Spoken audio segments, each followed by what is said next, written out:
खबर उत्तराखंड में आप सभी का स्वागत है। मैं हूं आपके साथ रूपाली शर्मा। तो चलिए बुलेटिन की शुरुआत करते हैं। सबसे पहले बात करेंगे, मुख्यमंत्री पुष्कर सिंह धामी ने काशीपुर उधम सिंह नगर का दौरा किया है। अपने दौरे के दौरान मुख्यमंत्री ने जहां विभिन्न योजनाओं का लोकार्पण किया, वहीं स्वयं सहायता समूह स्टॉलों का भ्रमण भी किया। इसके साथ साथ मुख्यमंत्री ने सम्मान समारोह कार्यक्रम में भी प्रतिभाग किया।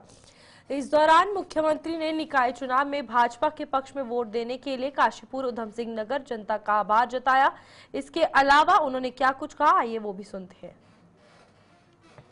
संख्या में आप सब यहाँ अपना आशीर्वाद देने के लिए पधारे हुए सभी भाइयों बहनों माताओं बुजुर्गों एवं अपने युवा साथियों का, नौजवान साथियों का आपने यहाँ पहुंचने पर हमारा महाराणा प्रताप चौक से लेकर यहां तक अनेक स्थान पर हमारी माताओं ने, बहनों ने, बुजुर्गों ने, नौजवान साथियों ने, विभिन्न संस्थाओं के सभी प्रतिनिधियों ने मेरा और आदरणीय भट्ट जी और सभी का आए हुए अतिथियों का यहां पर स्वागत किया, अभिनंदन किया।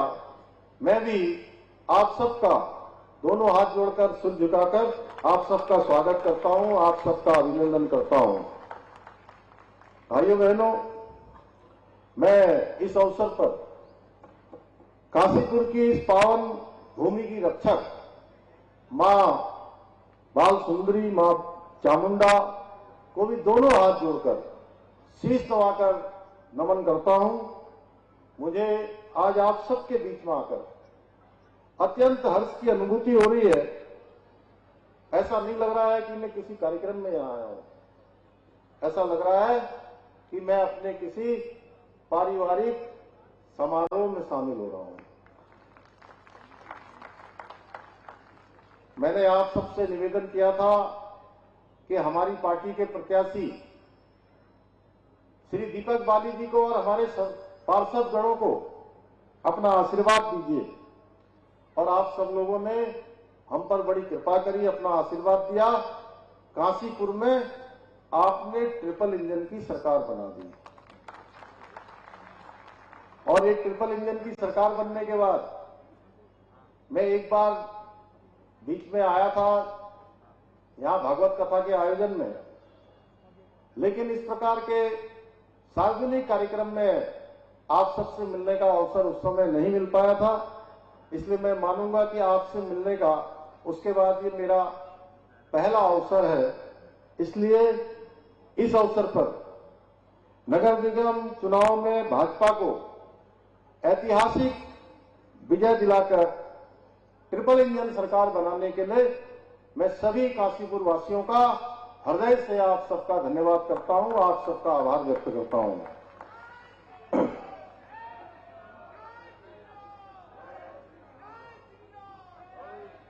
और मैं साथ ही आप सबको यह आश्वस्त करना चाहता हूं, मैं और हमारी पूरी सरकार, हमारे माननीय सांसद जी समेत सभी लोग जो काशीपुर की जनता द्वारा जताए गए भरोसे पर पूरी तरह से खरा उतरने का प्रयास करेंगे और विकास कार्यों को 3 गुना गति से आगे बढ़ाने के लिए पूरी निष्ठा के साथ काम करेंगे। इस दिशा में हमने काशीपुर के सर्वांगीण विकास हेतु आज लगभग 111 करोड़ रुपए से भी अधिक की विभिन्न परियोजनाओं का आपके समक्ष यहां लोकार्पण और शिलान्यास किया है। मुझे पूरा विश्वास है कि ये सभी परियोजनाएं न केवल इस क्षेत्र की आधारभूत सुविधाओं को सशक्त बनाने में सहायक सिद्ध होंगी, बल्कि काशीपुर के प्रत्येक नागरिक को बेहतर सुविधाएं उपलब्ध कराने के साथ ही क्षेत्र के आर्थिक विकास को भी गति प्रदान करेंगी। भाइयों बहनों, आज आदरणीय प्रधानमंत्री श्री नरेंद्र मोदी जी के नेतृत्व और मार्गदर्शन में हमारा राज्य विकास और समृद्धि के नए आयाम स्थापित कर रहा है। जहां एक और राज्य के शहरों से लेकर सुदूरवर्ती पर्वतीय क्षेत्रों तक सड़क, शिक्षा, स्वास्थ्य, पेयजल सहित सभी इंफ्रास्ट्रक्चर को मजबूत करने का काम निरंतरता से आगे बढ़ाया जा रहा है। वहीं दूसरी ओर हम राज्य की समृद्ध सांस्कृतिक विरासत के संरक्षण और संवर्धन के लिए भी संकल्पबद्ध होकर काम कर रहे हैं। हम केदारखंड की भांति ही मानसखंड में स्थित हमारे कुमाऊं क्षेत्र के सभी पौराणिक मंदिरों के पुनरुत्थान एवं सौंदर्यीकरण के लिए भी संकल्पित होकर कार्य कर रहे हैं। इस क्रम में हमने काशीपुर के भी, काशी की तरह काशीपुर भी हमारा एक धर्म नगरी के रूप में, एक हमारी ऐसी नगरी जहां से हमारे इस राज्य का प्रवेश द्वार प्रारंभ होता है, इसके भी मंदिरों को, चाहे चैती मंदिर हो, अभी बहुत सारे मंदिरों का नाम, गिरिताल द्रोणा सागर का नाम अभी हमारे मेयर साहब ले रहे थे, उससे पहले आदरणीय सांसद जी ने लिया, और मैं भी स्वयं यहाँ के बारे में जानता हूं। इन सभी को हम मानसखंड कॉरिडोर का हिस्सा बनाएंगे और हिस्सा बना रहे हैं। वहीं हम यहाँ के विभिन्न प्राचीन मंदिरों और शिवालयों के नवनिर्माण और पुनर्निर्माण के लिए भी निरंतर प्रयास कर रहे हैं। हमारी सरकार विभिन्न परियोजनाओं के माध्यम से काशीपुर के समग्र विकास को सुनिश्चित करने के लिए पूर्ण प्रतिबद्धता के साथ कार्य कर रही है। आज हमने जहां एक और अमृत योजना के अंतर्गत 37.50 करोड़ रुपए की लागत से 18 MLD सीवरेज ट्रीटमेंट प्लांट का लोकार्पण किया है। वहीं काशीपुर को स्वच्छ एवं सुंदर नगर बनाने के उद्देश्य से 14 करोड़ 29 लाख रुपए की धनराशि से बनने वाली ठोस कचरा प्रबंधन परियोजना का भी आज यहां पर शिलान्यास किया गया है। यही नहीं, आज हमने काशीपुर क्षेत्र में विभिन्न मोटर मार्गों के पुनर्निर्माण कार्यों का भी लोकार्पण और शिलान्यास किया गया है। इसके साथ ही काशीपुर निगम क्षेत्र में विभिन्न विकास परियोजनाओं के माध्यम से शहर को आधुनिक बुनियादी ढांचे और बेहतर नागरिक सुविधाओं से सुसज्जित करने हेतु विभिन्न परियोजनाओं का लोकार्पण और शिलान्यास किया गया है। इतना ही नहीं, इस क्षेत्र में रोजगार के अवसर और सृजित करने और स्थानीय अर्थव्यवस्था को और मजबूती प्रदान करने हेतु 1100 करोड़ रुपए की लागत से औद्योगिक हब परियोजना एवं 100 करोड़ की लागत से अरोमा पार्क योजना भी संचालित की जा रही है। उत्तराखंड के अन्य क्षेत्रों की भांति काशीपुर में भी हम लखपति बीबी योजना और स्वरोजगार योजना जैसी योजनाओं के माध्यम से रोजगार और स्वरोजगार को प्रोत्साहित करने के लिए प्रयासरत हैं। भाइयों बहनों, आप सबको याद होगा, देश के अंदर 2014 से पहले का जो समय था, वो समय हमने देखा। मुख्यमंत्री पुष्कर सिंह धामी ने काशीपुर उधमपुर सिंह नगर के दौरे को दौरान एक रोड शो किया, जिसमें बड़ी संख्या में लोगों ने भाग लिया। रोड शो के दौरान जगह जगह पर लोगों ने फूलों की वर्षा कर मुख्यमंत्री का भव्य स्वागत किया। मुख्यमंत्री ने भी इस स्वागत के लिए लोगों का आभार जताया। मुख्यमंत्री के इस दौरे को लेकर प्रशासन द्वारा सुरक्षा के पुख्ता बंदोबस्त किए गए थे। कैबिनेट मंत्री प्रेमचंद अग्रवाल की मुश्किलें कम होने का नाम नहीं ले रही हैं। प्रेमचंद अग्रवाल के विवाद के मामले में भाजपा के बड़े नेता भी अब खुलकर सामने आ रहे हैं। भाजपा नेताओं का इस तरह से विरोध में आने से कैबिनेट मंत्री प्रेमचंद अग्रवाल मुश्किलें उनकी बढ़ गई हैं। विधानसभा में प्रेमचंद के दिए गए बयान को लेकर प्रदेश भर से सोशल मीडिया में प्रतिक्रियाएं सामने आ रही हैं। गढ़वाल से लोकसभा सांसद और भाजपा राष्ट्रीय संगठन के मीडिया प्रमुख अनिल बलूनी का बयान भी सामने आया है। उन्होंने इस घटना को दुर्भाग्यपूर्ण बताया। अनिल बलूनी ने कहा कि इस मामले में उन्होंने उचित फोरम पर अपनी बात रखी। उत्तराखंड के पूर्व मुख्यमंत्री और हरिद्वार सांसद त्रिवेंद्र रावत ने भी इस घटना को आपत्तिजनक बताया था। त्रिवेंद्र रावत ने तो ये भी कह दिया था कि संसदीय कार्य मंत्री का पद बहुत गरिमापूर्ण होता है, इसीलिए वहां बैठे व्यक्ति को विनम्र और संयमशील होना चाहिए। विधानसभा सत्र के दौरान जब प्रेमचंद अग्रवाल का बयान सामने आया था, इसके बाद पूर्व कैबिनेट मंत्री और भाजपा के वरिष्ठ विधायक खजनदास का भी बयान सामने आया। उन्होंने कहा था कि इस मामले में कि वे पार्टी फोरम के आगे बात रखेंगे और ये निंदाजनक है। मंत्री जी का एक बयान आपने सुना होगा, प्रेमचंद अग्रवाल जी का, पूरे उत्तराखंड में बवाल मचा हुआ है। इसमें किस तरीके से आप इस बयान को देखते हैं? देखिए, ये बहुत ही पीड़ादायक और दुर्भाग्यपूर्ण रहा है विषय। आप सब लोगों को पता है, पार्टी का मुख्य प्रवक्ता हूँ, मेरी मर्यादाएं हर सब चीज़ को लेकर, लेकिन मेरे लिए एक फोरम है, उचित फोरम बोलने के लिए, और मैंने उचित फोरम में अपने कर्तव्यों का और अपने दायित्वों का प्रबलता के साथ और सशक्तता के साथ निर्वहन किया है। बाकी आप सब लोग समझते हैं। क्या आपको लगता है ये देखिए, ये तो उचित नहीं है।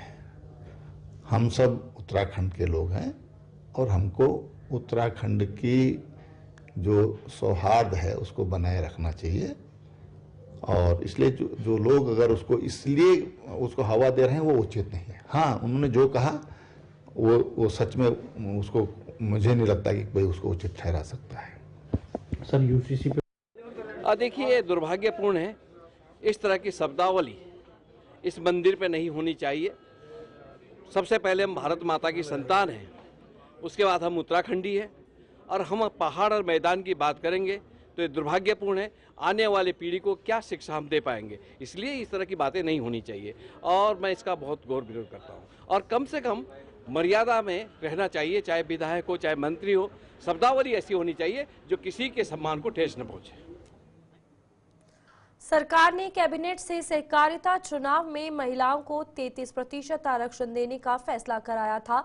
उस दौरान इस फैसले को सरकार की ओर से सहकारिता के क्षेत्र में ऐतिहासिक फैसला बताया गया। इसे पहाड़ की महिलाओं को मजबूत करने वाला फैसला बताया गया है। वहीं अमित शर्मा, सहकारी समिति महामंत्री, ने इस फैसले को ऐतिहासिक बताया है। वहीं राज्य सहकारी बैंक अध्यक्ष रहे दान सिंह रावत ने सहकारिता के जिला और राज्य स्तरीय पदों पर एकल महिला आरक्षण का विरोध किया है। राज्य सहकारी बैंक के पूर्व अध्यक्ष दान सिंह रावत के बयान पर अपनी प्रतिक्रिया देते हुए कहा कि महिलाओं को आगे बढ़ाने को 33% आरक्षण का फैसला लिया। पहाड़ में महिलाएं विकास की धुरी है, सबसे अधिक सक्रिय महिला समूह है। ऐसे में धरातल पर काम करने वाली महिलाएं ही सहकारी बैंकों संघों की कमान संभाले, तो इससे किसी को दिक्कत नहीं होनी चाहिए। प्रधानमंत्री नरेंद्र मोदी, मुख्यमंत्री पुष्कर सिंह धामी लगातार महिलाओं को आगे बढ़ा रहे हैं। भाजपा की प्रचंड बहुमत की सरकार के पीछे भी महिलाओं का समर्थन है। ऐसे में जो लोग महिला आरक्षण का विरोध कर रहे हैं वे महिला विरोधी हैं। जो मुख्य मांग है, पहले तो हमारी मुख्य मांग नहीं, पहले हमारा एक विरोध है माननीय दान सिंह रावत जी से कि उन्होंने माननीय उच्च न्यायालय में महिला आरक्षण का विरोध किया। हम इसलिए आपके समक्ष हैं क्योंकि सहकार भारती उत्तराखंड ने महिला आरक्षण की पैरवी की थी, एक प्रस्ताव दिया था, और उसके साथ एक और प्रस्ताव था कि एक ही परिवार के 2 या 3 लोग किसी भी बोर्ड के अंदर बड़े पदों पर ना रहें। हमारे पत्रों का सम्मान करते हुए माननीय सहकारिता मंत्री धन सिंह रावत जी और इस प्रदेश के मुख्यमंत्री जी ने कैबिनेट में ये पास कराया कि इस प्रदेश में 33% महिला आरक्षण लागू किया जाए, और ये पहला प्रदेश बना जो पूरे भारतवर्ष में कोऑपरेटिव में 33% महिला आरक्षण की अगुवाई करने लगा। हमारी आपत्ति इस बात पे है कि ऐसा क्या वजह थी, ऐसा कौन से विचारधारा से माननीय दान सिंह रावत जी इन्फ्लुएंस हो गए कि उन्होंने अपनी मातृशक्ति का अपमान किया, वो इसके विरोध में गए। जबकि हमारे देश के यशस्वी प्रधानमंत्री माननीय नरेंद्र मोदी जी और यशस्वी गृह मंत्री और सहकारिता मंत्री माननीय अमित शाह जी महिला आरक्षण की पैरवी करते हैं। देहरादून में चोरों के हौसले इस कदर बुलंद होते जा रहे हैं कि चोरों ने दून मेडिकल कॉलेज अस्पताल के शवगृह से 8 एसी कंप्रेशर पर हाथ साफ किया है। दून मेडिकल कॉलेज अस्पताल में चोरी का ये पहला मामला नहीं है। इससे पहले भी चोर पानी की टैप जैसे चीजें चुरा कर ले जा चुके हैं। शहर के बीचों बीच दून मेडिकल कॉलेज अस्पताल में चोरी से जहां अस्पताल प्रशासन की लापरवाही सामने आई है, वहीं पुलिस सुरक्षा पर भी एक सवाल खड़ा हो जाता है। मोर्चरी से महज कुछ ही दूरी पर पुलिस चौकी भी है। ऐसे में इस तरह की घटनाएं चिंता का विषय बन जाती है। इस पूरे मामले पर दून मेडिकल कॉलेज अस्पताल के मुख्य चिकित्सा अधिकारी डॉक्टर रविंद्र सिंह बिष्ट ने बताया कि यह मामला देर रात का है, जहां पर मोर्चरी के पीछे लगे मोर्चरी में टेम्परेचर को मेंटेन रखने वाली एसी के कंप्रेसर रखे हुए थे और यहां पर तकरीबन 8 कंप्रेसर रखे हुए थे जो कि चोरी हुए हैं। उन्होंने बताया कि ये कंप्रेसर जिस तरफ रखे हुए थे ये अस्पताल का डेट एंड का इलाका है और इस तरफ किसी तरह का कोई सीसीटीवी कैमरा नहीं लगा हुआ है। हालांकि आगे की तरफ का पूरा क्षेत्र सीसीटीवी कवरेज में है और इस पूरे मामले पर उनका पुलिस द्वारा ये शिकायत करवा दी गई है। रात का मामला है। हमारी जो मोर्चरी है, मोर्चरी के पीछे उसके एसी लगे हुए होते हैं, जो मोर्चरी में ऑर्डिनरी एसीज होते हैं, उनकी यूनिट्स बाहर रखी हुई हैं। तो वो एसी की यूनिट्स पीछे डेड एंड वाले एरिया में रखे हुए थे। तो उसमें से 8 एसी की यूनिट्स में से ये चोरी हुई है। ये उनके कंप्रेसर निकाल दिए गए, उनके तार काट दिए गए हैं। मंगलौर देवबंद रोड पर स्थित पनीर की एक फैक्ट्री पर खाद्य सुरक्षा विभाग की टीम ने छापेमारी कर लगभग 1 क्विंटल पनीर बरामद किया है। अधिकारियों द्वारा पनीर का सैंपल भी भरा गया है। इस मौके पर खाद्य सुरक्षा अधिकारी MN जोशी, योगेंद्र बिष्ट, दिलीप सिंह व डॉक्टर RK सिंह भी मौजूद रहे। खाद्य सुरक्षा अधिकारी MN जोशी ने बताया कि होली के मद्देनजर मुख्यमंत्री पुष्कर सिंह धामी के आदेशों के बाद जगह जगह छापेमारी करवाई जा रही है, जिसके मद्देनजर मंगलौर देवबंद मार्ग पर स्थित एक फैक्ट्री पर छापेमारी कर रिफाइंड केमिकल और अन्य सामग्री बरामद की गई है। वहीं CMO Haridwar doctor RK Singh ने भी बताया कि फैक्ट्री से नकली पनीर बनाने की सामग्री भारी मात्रा में बरामद की गई है। फिलहाल फैक्ट्री को सील कर दिया गया है। रहेगी क्वालिटी टीम द्वारा हमें सूचना दी गई थी कि मंगलौर के पास एक फैक्ट्री है जहाँ पे पनीर बन रहा है।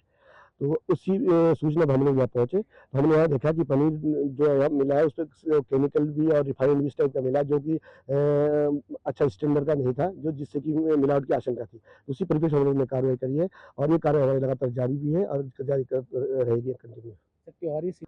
हम सभी लोगों के आम जनता को, ग्राहकों को भी यही कहना चाहते हैं कि जो भी आप खाद्य सामग्री खरीदते हैं, सबसे पहले तो आप उसको वहाँ से लीजिए जहाँ पे FSSAI लाइसेंस और जिसके पास हो उससे लीजिए। और दूसरा ये कि जहाँ आपको आशंका पहले से कि आप जिसको जानते भी हो, मिठाई की दुकान है आसपास जो भी है, और उसको वहाँ से खरीदिए। और अगर आप पैकेट का सामान लेते हैं तो उस पर आप जरूर FSSAI लाइसेंस और best before date, batch number जरूर देखें और यही जागरूकता करें कि आप जहाँ भी सामान लेते हैं अपने आप पे आप प्रिकॉशन रखें कि कहीं मिलावटी तो नहीं है। अगर कोई ऐसी सूचना होती है तो हमको आप सूचित कर सकते हैं, जहाँ मिलावट की आशंका है तो आप बता सकते हैं। अब इसने बताया कि इन्होंने 8-10 दिन पहले यहाँ शुरू किया था, पहले और जगह कहीं काम करता था। 8-10 दिन पहले इन्होंने निर्माण किया, जो इन्होंने भी बताया। यहाँ पर पनीर बनाया जा रहा है जो कि मिलावट का संदेह के आधार पर हमने यहाँ पर छापा मारा, जिसके लिए उत्तराखंड के माननीय मुख्यमंत्री जी भी इसके लिए उनके आदेश है। हमारे जो खाद्य सुरक्षा आयुक्त हैं डॉक्टर आयुष कुमार सर, उनका आदेश था और क्विक रिस्पांस टीम गठित की गई है। उस टीम के जैसे सूचना मिली, हमारे हरिद्वार के DO मनोज जोशी जी, हमारे सीनियर FSO दिलीप जैन, योगेंद्र पांडे जी और यहाँ मंगलौर थाने के SI और पुलिस वाले मिलके हम लोगों ने इसको ट्रेस किया और आज सुबह ही इसको पकड़ा। लगभग 1 कुंटल के आसपास पनीर प्रथम दृष्टया जो है, यहाँ पर आपको केमिकल भी मिला हुआ है, रिफाइंड ऑयल भी मिला हुआ है, पामोलिव ऑयल भी अवेलेबल है। इसका मतलब कि दूध, पनीर जो है सिर्फ दूध से बनता है, तो रिफाइंड और केमिकल का कोई औचित्य नहीं पाना चाहिए। और इनके पास अभी कोई लाइसेंस भी नहीं दिखा पाया है। इनके पास 6-7 कर्मचारी हैं, सबके सामने जो है इसको दर्ज कराया गया है। महिला दिवस के उपलक्ष्य पर विकासनगर क्षेत्र में महिलाओं के द्वारा बाइक रैली का आयोजन किया गया। ये रैली हरबटपुर से लेकर विकासनगर के डाकपत्थर रोड में जाकर संपन्न हुई। रैली के दौरान महिलाओं ने लोगों को यातायात के नियमों को फॉलो करने के लिए जागरूक भी किया। जैसे 8 मार्च को आप महिला दिवस होता है, तो हम लोग 8 मार्च को और जागरूकता शिविर में मौजूद थे, कुछ कर नहीं पाए, तो हमने उसी महिला दिवस के 8 मार्च को महिला रैली जागरूकता रैली निकाली, जिसमें हम लोग सड़क सुरक्षा के जो नियम कानून है उनको भी फॉलो कर रहे हैं और सभी को संदेश दे रहे हैं। कभी भी अगर हम रोड